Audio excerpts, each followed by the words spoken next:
Hello fellow mutants, welcome back to another video, and in this video we're going to talk about VR chat. Now, I want to say that this topic we're going to get into, it was brought up in my open mics, one of my open mics I had recently, and if you guys seen or been to my channel for a while, you guys will know what my open mics are, but if you guys don't, my open mics are me doing streams. I put the StreamYard link in the chat for you guys to come on, and I like whatever. I don't really have anything planned, so I pretty much it's pretty much a freestyle type stream, and that makes sense. And I let anyone on, and I may also get inspired. Like some of the topics I do in my open mic streams may inspire videos such as this. And in my last open mic stream that I did, one of my friends mentioned this whole VR situation, and one of it was the anti-cheat controversy, and I thought that was a pretty interesting topic, because my friend played or had played VR chat before, and he was saying that he hadn't played it in a while due to essentially this controversy. So actually, let's get into the topic, shall we? I'll also be putting the link of this article in the pinned comments down below, so if you guys want to go read this for yourselves, you guys can. So it says, VR chats, anti-cheat controversy and response explained. Ooh, okay. So it says, in decision that's left many players both disappointed and frustrated, VR Chat Inc. has announced it will be implementing easy anti-cheat as part of a new update to VR Chat in order to enhance its security against malicious users. Though it's not the first game to utilize EAC, players have been taking to social media to share their concerns with the decision, pointing out that these measures will effectively destroy the community of mods that have grown in and around VR chat. Moreover, a greater concern has been raised for mods improving accessibility of virtual reality for different abled users, as the EAC would likewise target these mods too. Okay. Like I said, this came to me a few days ago, so I'm still very new to this topic. So wow, okay.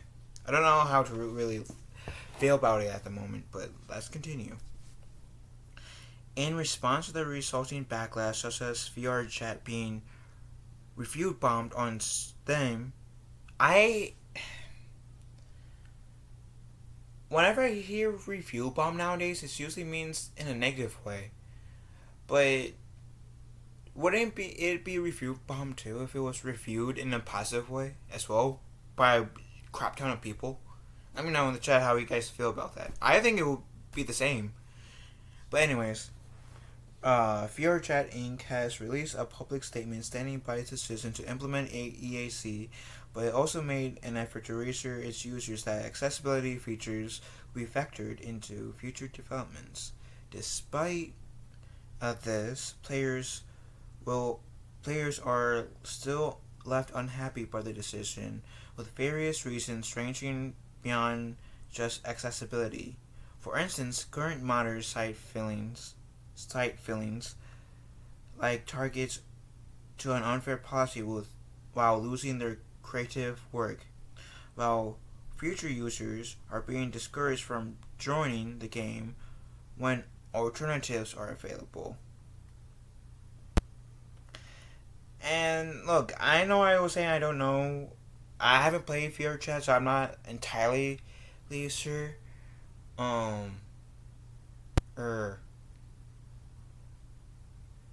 I don't know the full context yet of um the players who have played a VR chat. I personally have no interest to play it at all, but I'm not knocking it. That's just me. I can get behind trying to make stuff safer, but at the same time, sometimes by making it trying to make safer, you may leave yourself like more wide open to danger, if that makes sense. But yet again, like I said, full disclaimer: I have like no like I never played VR chat. I never modded in any game. Hence, I don't know the full context. So maybe I am putting my 2 cents in prematurely, and I'll fully admit that. Anyways, at face value, VR chat Inc.'s decision to implement a means of more effective moderating the kind of content that is host is a sound one. Developers are often cautious about what kind of services they allow, whether it's due to the quality or performance of games or is it the safety of users. For example, when Miiverse was discontinued, Nintendo officials' explanation cited the existence of more dedicated social media services, but many fans believe that Nintendo was struggling to moderate online content by fans, when, uh, especially that which was unsuitable for children. And in my open mic stream, I did hear something about this girl wanting to VR chat, pretending to be a 13-year-old, and there was some people that were also coming onto her, and I don't know the full context of that, but look, if you're going to try to hook up with someone under the age of 18, why? You have to know that at some point if not this person, then if you do it to multiple people, at some point you're gonna get your ass locked up, right? You do realize that, right?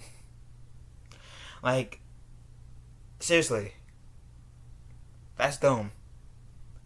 And I did hear that VR chat was like 13 plus, which from what I've heard of VR chat from my friend, I think that it should be 18 and over. I mean, yeah, sure, some kids might still try to go on VR chat and lie about their age, but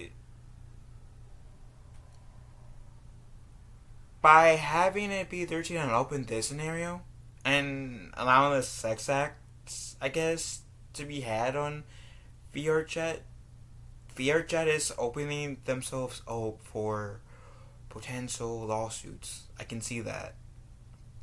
So that's like they should raise the age up to 18, in my opinion as well.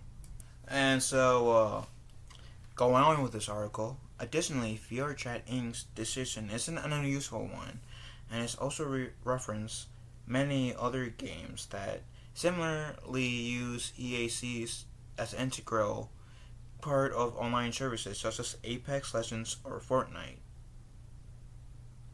Crucially, like how I'm kind of confused of what they mean by with that last line. If anyone knows or understands, please let me know in the comment section down below. Again, I will be linking this article in the pinned comments. So if you guys want to watch or read this yourselves without having me to read it for you guys are more than welcome to. Crucially, though, the implementation of an EAC is a blanket solution to a nuanced problem, as the EAC will ban all VR mods, VRChat mods and won't differentiate between those deemed malicious and those that improve accessibility. To complicate matters, it seems VRChat Inc.'s response has been a double down and only consider the consequences of its decisions after public outcry. And then we're going into the next part, which is VRChat Inc.'s response and future plans. Fundamentally, the flaw with the one-size-fits-all problem solving is that it not ignores the accessibility of different abled users, but it smothers the creative freedom of users. Players who always seek out opportunities to improve their game experiences from their favorite games. For example, many games already exist with player-hosted servers for modded versions ranging from Minecraft to GTA 5, suggesting that VR chat shouldn't be any different. Furthermore, other games traditionally offer extensive gameplay of some kind, but for a unique title like VR chat, the game hinges in large part upon players and their creativity is to enjoy them. VRChat Inc. updated statements with careful wording following backlash has led some players to question how committed the developers are to taking on board the VRChat community's feedback. Particularly, some wonder why accessibility had never been considered in the first place, and why, when mods were the only means of resolving these issues, an EAC would be implemented before rectifying accessibility outright. Regardless, while players are hopeful that VRChat Inc. will still honor fans' feedback and implement accessibility options, the downside is that the timescale for these features is unclear and has only been classed as a priority. Okay.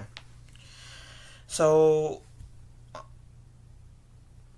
sounds like fans are just upset that there are changes and that they are unsure if these changes will affect the mods that they made in this game.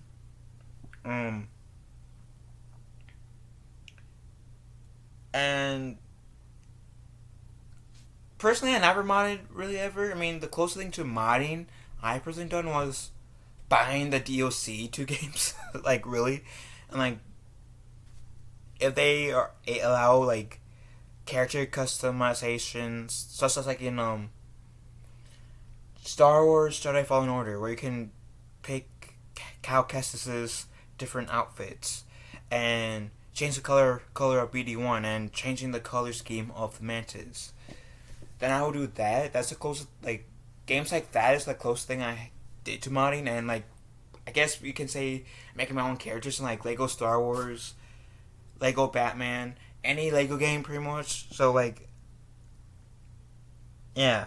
And I have played Minecraft, and same deal. And so,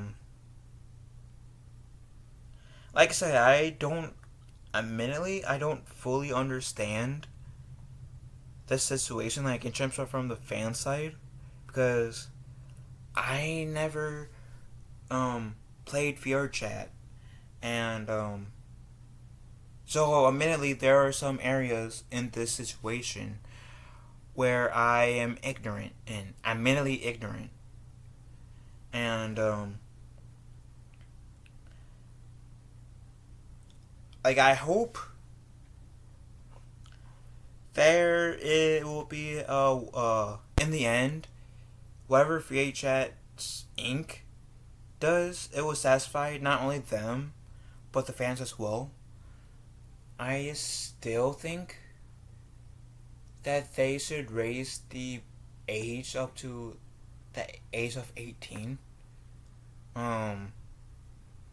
Because of, like, some of the things I have heard, which I mentioned in this video, with them allowing people to do sexual things to each other in the game, and some of the people that are pretty much witnessing that is underage, and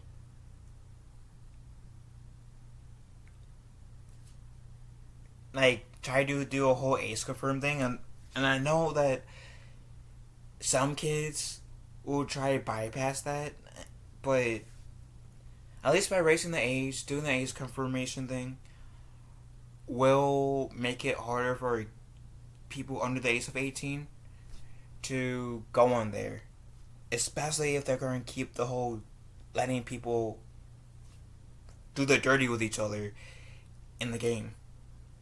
And, like I said, I never played it, nor do I have any intention of playing VR chat, to be honest. Not, taking any jabs at people who are playing that game, but that's just my personal preference. I'm not into VR chat, nor will I ever be.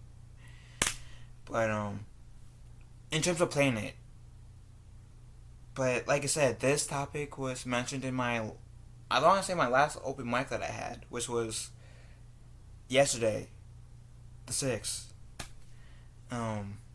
So this whole topic intrigued me, and I wanted to bring this up to you guys and see where your guys' stance is on the whole situation, especially the ones who play VR chat, who use mods, and who are really affected by this. Let me know what you guys think. Love you all. Thank you for stopping by. Hope you guys have a wonderful day. Be kind to one another, and I'll talk to you guys later. Later, guys. Love you all, and thank you so much for taking your time to watch this video.